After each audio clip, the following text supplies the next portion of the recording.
Good morning, weirdos. I'm ScottyG, and I'm going for a walk this morning.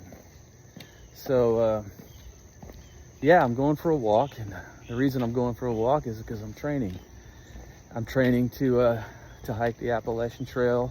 I want to do a thru hike when I retire in about 2 years. And yeah, the story behind it is I decided I needed to do something. I need to do something, an adventure. I want to do something when I retire that is really something out of the ordinary, something extraordinary. So yeah, I mean, there's a story that obviously leads to my decision to do the Appalachian Trail, but I guess to start it, I would say last summer, my wife and I took our youngest two that are still at home on a vacation out west. We went to the Grand Canyon and Mesa Verde and Santa Fe and Carlsbad and Roswell, and just had a really good time out there. And while we were on that trip, we hiked at Mesa Verde, some of the trails there, and hiked up to Lookout Point at Mesa Verde, and that was a really cool experience.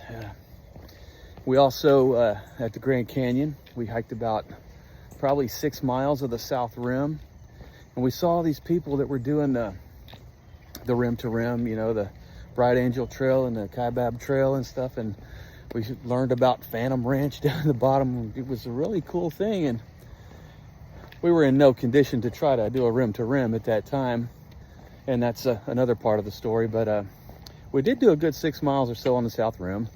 We did some good hiking around Carlsbad and Roswell, and just really got the bug planted to do something. When we got back home, I started digging into hiking and researching, watching YouTube videos like so many people probably do. And I really started focusing on the Appalachian Trail, thinking, man, that's something I could do. I was still a few years out. I knew that, you know, being a few years out, I had time to get ready. So we started walking, we started hiking. Local stuff, little things around here.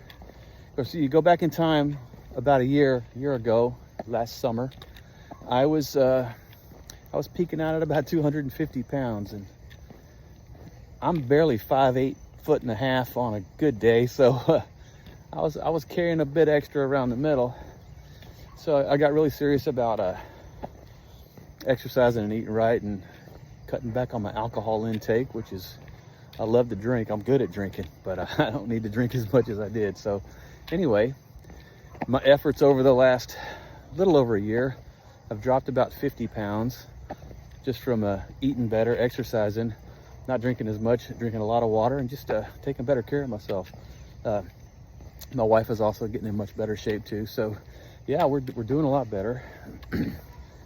So yeah, so we're focusing on getting ourselves ready to hike the Appalachian Trail. So I'm starting this this adventure. I'm capturing it now from the beginning. So if you join me now, if you like and subscribe now, you'll be able to say, I was with ScottyG from the beginning when he announced he was going to do this. So yeah, that'd be something you can tell your kids. I followed ScottyG from the beginning. So anyway, yeah, Appalachian Trail. Yeah, I had heard of the Appalachian Trail. I hope I'm saying it right. I've heard Appalachian Trail, I've heard Appalachian Trail. So anyway, I'm talking about that long trail that runs from Springer Mountain, Georgia to Mount Katahdin, Maine. So that's what I'm talking about. Anyway, go back in time to 1992. I was in the Army at the time. I was in the Army a long time. I was going through Ranger School in the Army. So, and the mountain phase of Ranger School takes place in the mountains of northern Georgia. And we were doing a water resupply, filling up our canteens. And the place we were getting water, there was a young couple, and they were filling up their water bottles, and had a brief conversation with these two. So like, what are you guys doing out in the middle of the mountains in the woods? And they're like, we're hiking the Appalachian Trail. I'm like, oh really? That's cool. How far are you gonna hike? And they said, all the way. I'm like, all the way to what? Maine. I said, are you kidding me? We're in Georgia. Yeah, I said, yeah, we're hiking from Georgia to Maine. I'm like, oh my gosh, well, cool, good luck. And then I went on about my way and did my Ranger School thing and my Army thing. And I guess they hit the trail and continued north. I have no idea who they were, what their names are, where they were from. I just know they were a young couple that were northbound on the Appalachian Trail in 1992. So if they made it, they were class of 92. So hey, if that's you and you remember talking to some ranger school students way back in 92 while you were on the trail, that's me. I was one of them. So anyway, pretty cool. But that's really where the seed kind of got planted. The Appalachian Trail, that micro seed that took a long time to sprout, but there it is. You know, the years go by, and obviously lost that that ranger form that I had when I was in the Army. I got out of the Army after 10 years active duty, 11 National Guard. So I did 21 years in the military, but you know, towards the end, the National Guard years, I mean, I loved being in the Guard, but I was not in great shape in the Guard, and I've already been out of the Guard longer than I was in the Guard. So I'm 58 years old now, been out of the Guard a long time, and I've been working in law enforcement. Last 15 years of that law enforcement time, I've been at a desk because I've been a detective.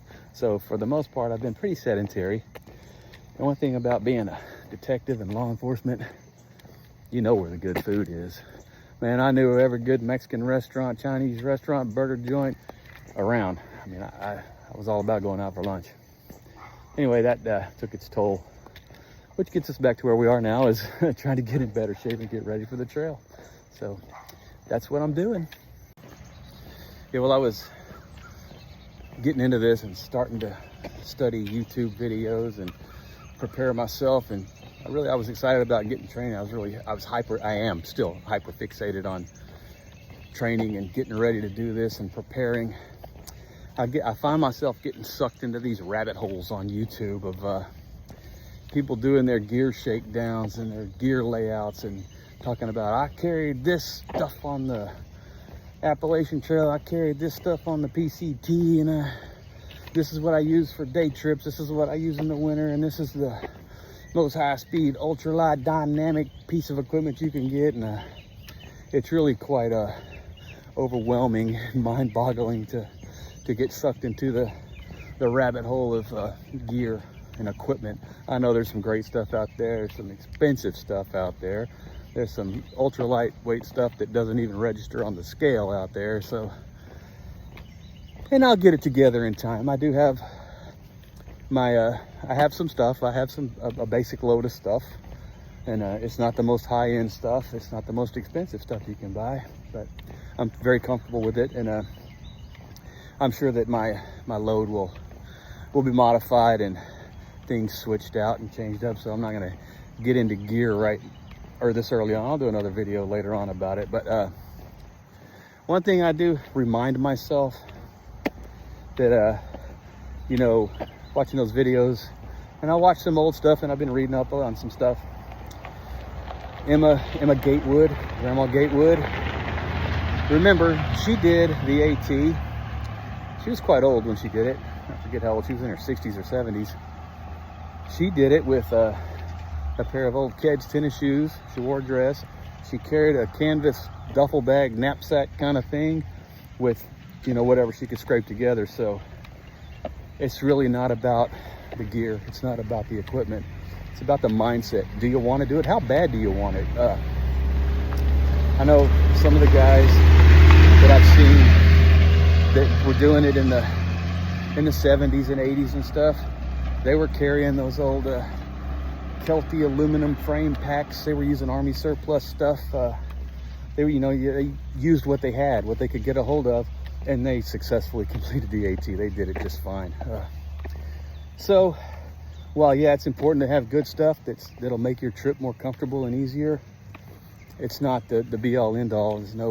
There's no one piece of gear, I don't think, that's gonna guarantee success, or there's no bad piece of gear that's gonna guarantee failure. I think it's all in your head. I know when I was back to the Army, we carried the old Alice pack, which was probably, as far as durability, I mean, you can jump from planes with that thing. You can drag it through the jungle, drag it across the desert. It was tough. It was a tough pack. It wasn't light.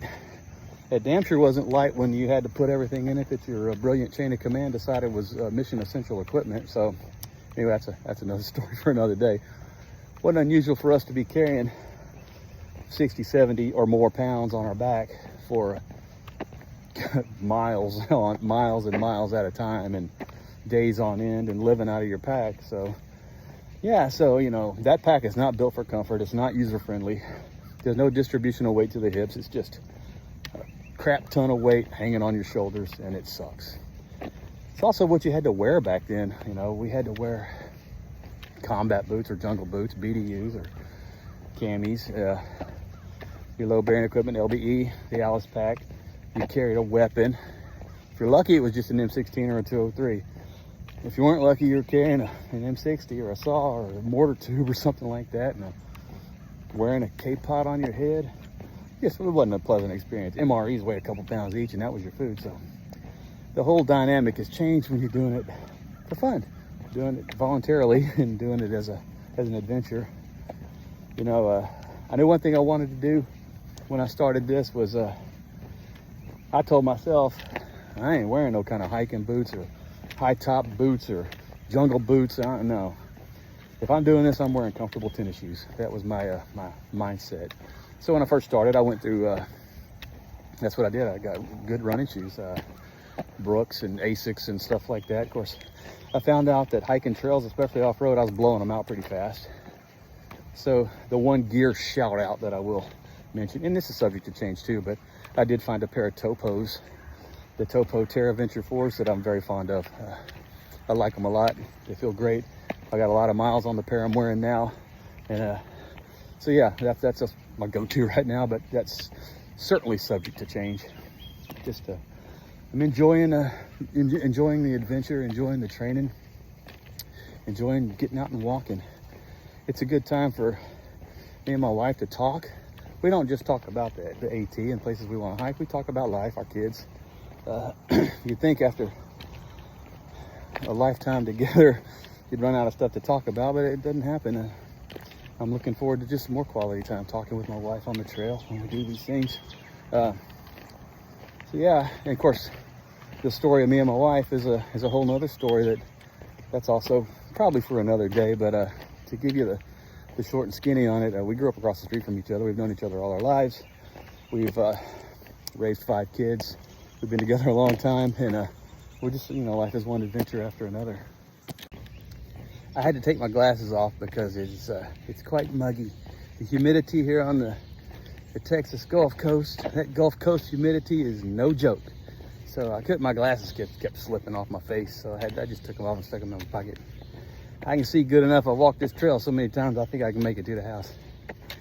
If for those of you watching this, 5 or 6 of you maybe, I don't expect to get a whole lot of traction right off the bat with this, but for the few of you that do happen to stumble across this or see it, I hope that you find a reason in life to be happy. I hope you find positive encouragement. You get one time to walk this earth in this form. I do believe the hereafter is glorious, and I do believe our Savior is going to take us home. But I also know that you get one shot at this earthly walk. And I hope that you're using your one shot at this earthly walk to spread joy and make people happy and be a good person and live life to its fullest. It's part of my adventuring. I want to enjoy things while I can. I don't want to be one of those guys that retires and then sits on the couch and drinks and watches movies and waits to die. I don't want to be that guy. I want to be that guy that rolls to the very end in a beat up, battered body that's got a lot of miles logged into it, a lot of adventures under my belt, and say, man, it was a good ride. So that's what I hope you get out of this, is, if nothing else, some positive encouragement. You don't have to backpack and hike, but do things. Find something you're interested in. Make music. I play guitar. I'm not any good at it, but I enjoy it.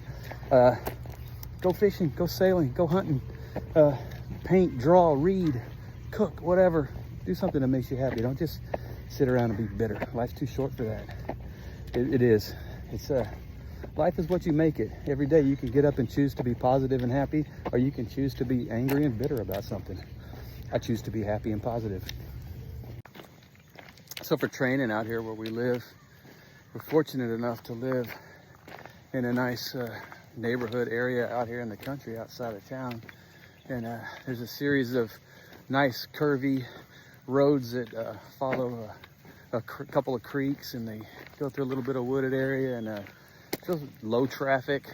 It's a nice place to walk, and depending on how you map out your route, we've got it down to 3, 5, and 7, and there's even an extended one we can hit sometimes. It's up to 11 miles. So, and it's all right out here where we live, so it's very convenient.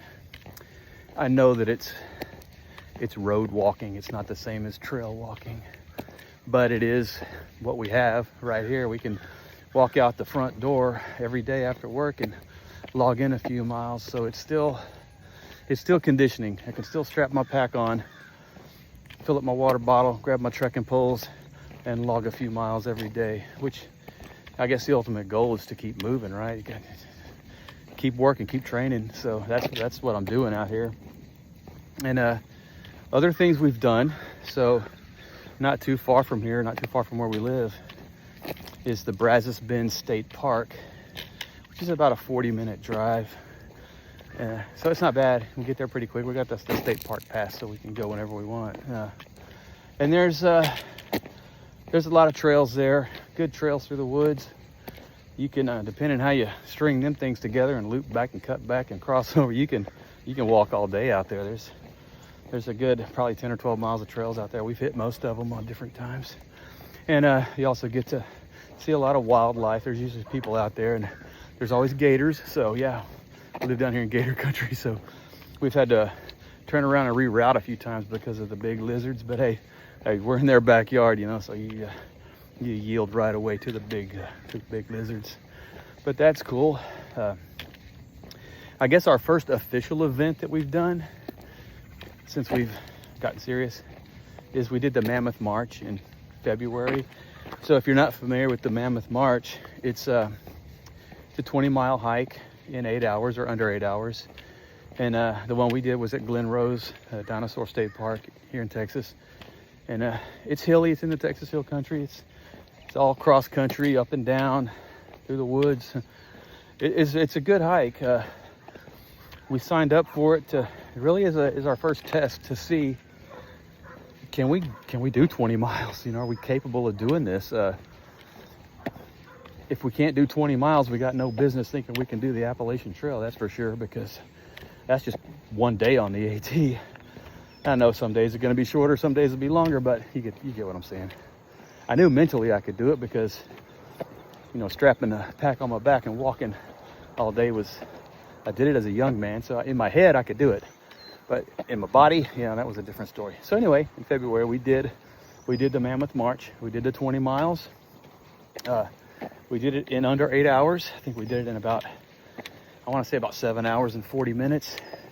My brother and his wife and my niece joined us on it, and they all finished it too. And it was a really, really cool experience to get out there and actually test myself since getting serious about this. So things we have lined up for the future, things that are definitely slotted that are going to happen on our adventure is we're going to do the Goodwater Loop in October, and that's 26.2 miles, and that's here in the Texas Hill Country. So we're going to make that. Haven't decided yet if we're going to do one night or 2 nights around the loop, but that'll be our first gear shakedown to see what we've got, how we like it, how it's working, you know, using our tents and setting up camp, breaking camp, using our stoves and eating our backpack food and all that kind of stuff. So, I mean, we play with it around the house, but it's another matter to get out there and actually, resupply, get your water bottles filled and your Sawyer squeeze working and, your little jet boil stove and all that. Or I'm not endorsing products. I don't own either Sawyer or jet boil. I'm just throwing that out there. Anyway, you get what I'm saying. So that's happening in October. And then in February, we're doing the Mammoth March again, same place, 20 miler. That's gonna happen. So we had a lot of fun last time, we're gonna do it again. And then our first really big event is gonna be next spring, at spring break. We're gonna do the Lone Star Trail, which is 96 miles. And that's in East Texas, north of Houston. So excited about that. So yeah, so we have things lined up, and in between those events, we will be doing hiking out here in the trails where we live, hitting our road walks out here, getting our 3 to 5 miles a day, and then we'll probably hit Brazos Bend a few times and get that done. So just having a good time training. That's half the battle, right? Enjoying what you're doing. If you're not enjoying life, are you living life? So that's one thing. I always try to face each day with a positive attitude. I try to spread a positive attitude to people around me. I know I probably annoy some people at work sometimes because I try to bring positivity and they just determined to stay grumpy, but you know, they're not gonna bring me down. I'm always happy. All right, that wraps it up pretty much. Coming in the green tunnel of my neighbor's property, heading to my house. Thanks for walking 5 miles with ScottyG this morning and listening to me ramble about hiking and life and whatever. Please hit like and subscribe. Comment, say things, give me advice, give me encouragement, give me criticism. I can take it, whatever you got. I'm on Facebook and Instagram and TikTok. Primarily, I have been Morning Tea with ScottyG. If you want to find me that way on TikTok or Facebook or whatever, I do a little thing where I share my thoughts of the day and sip on a cup of tea and ramble and babble like I'm doing now. But anyway, I'm ScottyG, and I do Morning Tea with ScottyG.